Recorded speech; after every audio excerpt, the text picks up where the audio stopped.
ಗುರುಜಿ, ಈಗ ಯಾವ ವಿಷಯ ತಿಳಿಸ್ಕೊಡ್ತಿದ್ದೀರಾ? ಈಗ ನಾವು ಈ ಸಿದ್ಧಗಂಗಾ ಕ್ಷೇತ್ರದಲ್ಲಿ ಕೂತಿರುವಾಗ ಗುರುಗಳಿಗೆ ಒಂದು ಮಾತನ್ನ ಹೇಳಿದೆ. ಗುರುಗಳೇ, ಈ ತರ ಪ್ರಪಂಚದಲ್ಲಿ ಆಗ್ತಕ್ಕಂಥ ಅನಾಹುತಗಳು ಸತ್ಯವಾಗಿ ನಡೆಯುತ್ತೆ. ಇದಕ್ಕೆ ನೀವು ಸಾಕ್ಷಿರೂಪ ಗುರುಗಳೇ. ನೀವು ಆ ದೈವ ಸನ್ನಿಧ್ಯದಲ್ಲಿದ್ದು ದೈವ ಅನುಗ್ರಹವನ್ನು ಪಡೆದು ಇಷ್ಟು ವರ್ಷ ಪರಮೇಶ್ವರನ ಜೊತೆ ಒಡನಾಟ ಇಟ್ಕೊಂಡಿರ್ತಕ್ಕಂಥವ್ರು, ತಮ್ಮ ಸೇವೆಯನ್ನ ಮಾಡ್ತಕ್ಕಂಥವ್ರು, ಭಗವಂತನ ಕೃಪಾ ಕಟಾಕ್ಷದಲ್ಲಿ ಇದು ಸತ್ಯವೇ ಹೌದಾ ಅಲ್ವಾ ಅಂತ ಕೇಳಿದಾಗ ಹೌದು ಹೌದು ನಿಜ, ಭಗವಂತ ಯಾವತ್ತೂ ಹೀಗಿರ್ತಾನೆ ಹಾಗಿರ್ತಾನೆ ಅಂತ ಹೇಳಿ ಅವರು ಆಶೀರ್ವಚನ ನೀಡಿದ್ರು. ಆವಾಗ ನಾನು ಹೇಳಿದೆ, ಗುರುಗಳೇ ದಕ್ಷಿಣಕ್ಕೆ ಬಂದ್ಬಿಡ್ತಾನೆ ಪರಮೇಶ್ವರ ಉತ್ತರವನ್ನು ಬಿಟ್ಟು ಅಂದಾಗ ನಕ್ಕರು. ಆ ನಕ್ಕಾಗ ಸಂತೋಷವಾಯಿತು. ಯಾಕೆಂದ್ರೆ ನಿಜವಾದ ನಗು ಆ ಭಗವಂತನ ಕೃಪಾ ಕಟಾಕ್ಷ ಇಷ್ಟೆಲ್ಲ ಬಹಳ ಸತ್ಯವಾಗಿ ಹೇಳ್ತಕ್ಕಂಥ ವಿಚಾರವನ್ನ ನೀವುಗಳು ರಹಸ್ಯವನ್ನ ಹೇಳ್ತಾ ಇದ್ದೀರಲ್ಲ, ಬಹಳ ಸಂತೋಷ ಅಂತ ಹೇಳಿ ಗುರುಗಳು ಹೇಳಿದ್ರು. ಅವರ ವಾಕ್ಯವನ್ನ ಪರಿಗಣಿಸಿ ನಾವು ಭಗವಂತನ ಕೃಪಾ ಕಟಾಕ್ಷದಲ್ಲಿ ಅವರ ಆಶೀರ್ವಚನ ಕೊಟ್ಟರು. ಏನಂತ, ನವದುರ್ಗ ಮಹಾಯಾಗ ಹೀಗೆ ನಡಿಬೇಕು, ದೇವರುಗಳು ಈ ರೀತಿ ಭೂಮಿಗೆ ಬರ್ತಾರೆ. ಹೇಗೆ ಬರ್ತಾಳೆ ಅಂದ್ರೆ ಆ ಭೂಮಿಗೆ ಅನುಗ್ರಹ ಪೂರ್ವಕವಾಗಿ ಅವಳ ಸರ್ವಶಕ್ತಿಯನ್ನು ತಗೊಂಡ್ಬರ್ತಾಳೆ, ಇದು ಸತ್ಯ ಅಂತ ಕೂಡ ನಾವು ಹೇಳಿದಾಗ ಪರಿಪೂರ್ಣವಾಗಿ ಅವರು ನಮ್ಮ ಜೊತೆ ಚರ್ಚೆಯಲ್ಲಿ ಒಳಗೊಂಡು ಮಾತಾಡಿ ಅವರ ಆಶೀರ್ವಚನವನ್ನು ಕೊಟ್ಟರು. ಇಂಥ ಒಂದು ಆಶೀರ್ವಚನ ಯಾಗದ ವಿಚಾರವಾಗಿ ನೀವುಗಳು ಯಾಗಕ್ಕೆ ನಾನು ಏನೇನು ಹೇಳ್ತೀನಿ ಅದನ್ನು ಗುರುಗಳನ್ನ ಹೇಳಿದರೆ, ಆಶೀರ್ವಚನ ನೋಡಿದ ನಂತರ ಮಿಕ್ಕ ವಿಚಾರ ಮಾಡೋಣ. ಬನ್ನಿ ನೋಡ್ರೆ.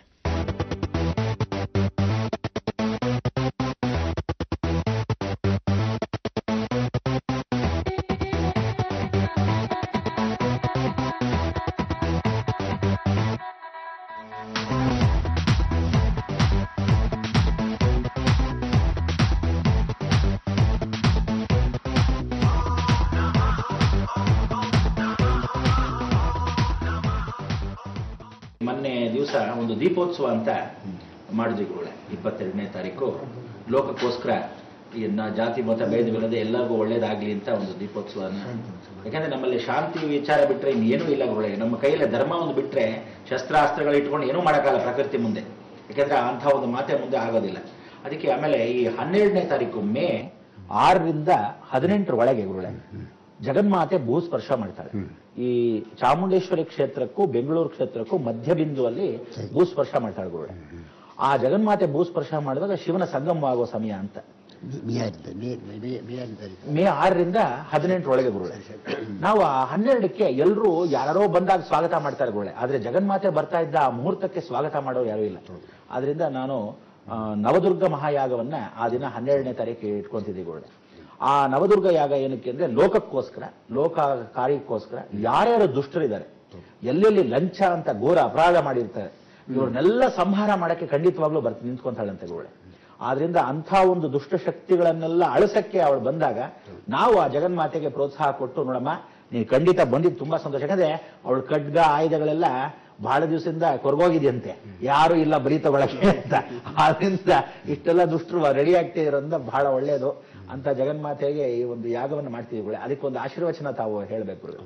ಬೆಂಗಳೂರಲ್ಲಿ ಮಾಡ್ತಾರೆ. ಹ್ಞೂ ಗುರುಗಳೇ, ಬೆಂಗಳೂರಲ್ಲೇ. ಸಂತೋಷ ಸಂತೋಷ. ಅದಕ್ಕೆ ಒಂದು ನವದುರ್ಗ ಮಹಾಯಾಗ ಅಂತ 9 ಹೋಮಕುಂಡಗಳು ಬರುತ್ತೆ. ಆ ಕುಂಡಗಳಲ್ಲಿ ಎಲ್ಲಾ ದೇವಿಗಳ ಆಹ್ವಾನ ಮಾಡಿ ಪರಮೇಶ್ವರನಿಗೆ ಒಂದು ರುದ್ರನ ಸಂಭೂತವಾಗಿ ಮಾಡಿ ತುಂಬ ಸಂತೋಷ. ಒಳಗೂ ಶಾಂತಿ ಉತ್ಸವ ಮಾಡಬೇಕಾಗುತ್ತೆ. ಹ್ಞೂ ಗುರುಗಳೇ.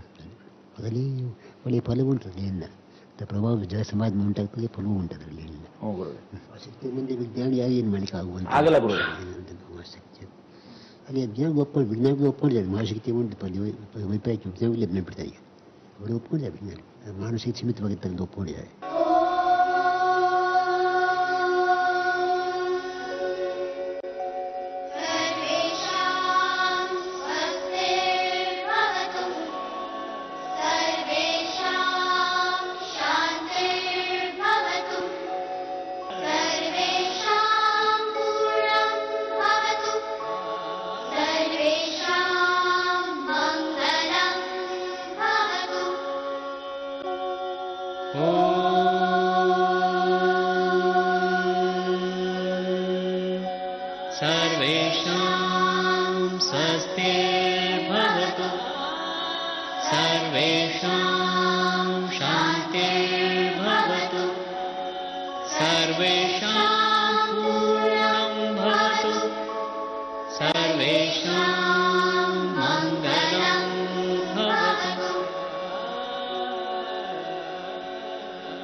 ಬಹಳ ಸಂತೋಷವಾಯಿತು. ಗುರುಗಳು ಇಷ್ಟು ಮಟ್ಟಿಗೆ ನಮ್ಮ ಮೇಲೆ ಇರತಕ್ಕಂಥ ಒಂದು ಅಭಿಮಾನಕ್ಕೆ ಇರತಕ್ಕಂಥ ಒಂದು ಗೌರವವನ್ನು ಸೂಚಿಸಿ ಭಗವಂತ ಕೃಪಾಕಟಾಕ್ಷಕ್ಕೆ ಪಾತ್ರರಾಗಿ ಗುರುಮುಖೇನ ದೇವದರ್ಶಿಯಾಮಿ ಅಂತ ಗುರುಗಳು ಯಾಗ ವಿಚಾರವನ್ನು ಮಾತಾಡ್ಬಿಟ್ರು. ಬಹಳ ಸಂತೋಷ ಆಯಿತು.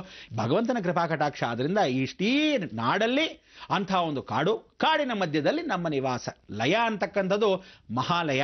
ಮಹಾಲಯ ಅನ್ನೋದೇನು ಅಂದರೆ ಜಗತ್ತಲ್ಲಿ ಏನಾದರೂ ಒಂದು ಪ್ರಳಯ ಬರ್ಬೋದು. ಇಂಥ ಒಂದು ಮಹಾಪ್ರಳಯ ಎಲ್ಲೂ ಬರೋದಿಲ್ಲ. ಅಂಥ ಒಂದು ಪ್ರಳಯ ಅನ್ನೋದು ಎಲ್ಲರಿಗೂ ಭಯವಾಗಿದೆ. ಪ್ರಳಯ ಅಲ್ಲ, ಅದು ಪ್ರಕೃತಿಯ ಲಯ. ಇಂಥ ಒಂದು ಪ್ರಕೃತಿ ಮಾತೆ ಯಾವತ್ತು ಒಂದು ಸಲ ರೊಚ್ಚಿಗೆದ್ದು ಬಿಟ್ರೆ ಅದೋ ಗತಿ. ಅದಕ್ಕೋಸ್ಕರ ಇಂಥ ಒಂದು ಜೀವನ ಭಗವಂತನ ಕೃಪಾಕಟಾಕ್ಷವಾಗಲಿ. ಅದಕ್ಕೆ ನವದುರ್ಗ ಮಹಾಯಾಗಕ್ಕೆ ಆಶೀರ್ವಚನ ಗುರುಗಳ ಮುಖಾಂತರನೇ. ಅದಕ್ಕೆ ಎಷ್ಟೋ ಜನ ಗುರು ಹಿರಿಯರು ಬಹಳ ಜನಕ್ಕೆ ಆಗಮಿಸ್ತಕ್ಕಂಥ ಅವಕಾಶ. ತಾವೆಲ್ಲರೂ ಬಂದು ಗುರು ಕೃಪಾಕಟಾಕ್ಷಕ್ಕೆ ಪಾತ್ರವಾಗಬೇಕು. ಎಷ್ಟೋ ಜನ ಬಂದು ದೇವಿ ಕೃಪಾಕಟಾಕ್ಷಕ್ಕೆ ಪಾತ್ರರಾಗಿ ಅಂತ ಈ ಮುಖಾಂತರ ತಿಳಿಸ್ತಾ ಇದ್ದೀವಿ. ಎಲ್ಲ ವಿವರಗಳಿಗೆ ಬರ್ತಕ್ಕಂಥವ್ರು ಸಾಲಾಗಿ ಬರಬೇಕು. ಸೇವಾಕರ್ತರು ಬರ್ತಕ್ಕಂಥವ್ರು ಮಾತ್ರ ವಿಶೇಷವಾಗಿ ಬೆಳಗಿನ ಜಾವ ನಾವುಗಳೇನು ಹೇಳ್ತೀವಿ 7 ಗಂಟೆಗೆ ಪ್ರಾರಂಭ, 6:30ಯಿಂದ 7 ಗಂಟೆ. ಸಾರ್ವಜನಿಕರಿಗೆ 10 ಗಂಟೆ ಮೇಲೆ ಪ್ರವೇಶ.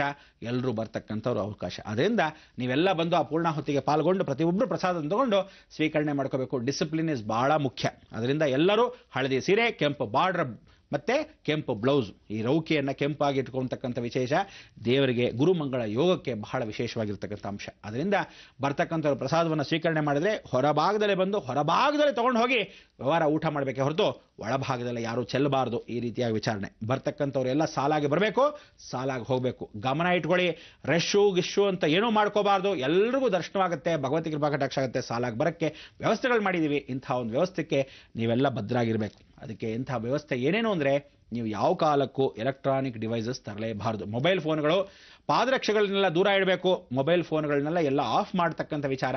ಆಫ್ ಮಾಡಿ ಕೆಲವರು ತರ್ತಾರೆ, ಖಂಡಿತ ಒಳಭಾಗದಲ್ಲಿ ಪ್ರವೇಶವೇ ಇಲ್ಲ. ಅದರಿಂದ ಎಲ್ಲಿ ಬೇಕೋ ಅವ್ರ ಡಿಪಾರ್ಟ್ಮೆಂಟಲ್ ಪೊಲೀಸ್ ಡಿಪಾರ್ಟ್ಮೆಂಟಿಂದ ಬಿಸಾಕ್ಬಿಡ್ತಾರೆ. ಹುಷಾರು. ಅವರಿಗೆಲ್ಲರಿಗೂ ನಿಯಮ ನಿಷ್ಠೆ ನೀಡುಗಳನ್ನು ನೀಡಿದ್ದೀವಿ. ಇಂಥ ಒಂದು ಕ್ರಮಕ್ಕೆ ನೀವೆಲ್ಲ ಬದ್ಧವಾಗಬೇಕು ಅಂತ ಹೇಳಿ, ಭಗವಂತ ಕೃಪಾಕಟಾಕ್ಷಕ್ಕೆ ಪಾತ್ರವಾಗಬೇಕು ಅಂತ ಹೇಳಿ ಈ ಮುಖಾಂತರವಾಗಿ ವಿಶ್ರಾಂತಿ ವಿಶ್ರಾಂತಿ ವಿಶ್ರಾಂತಿ.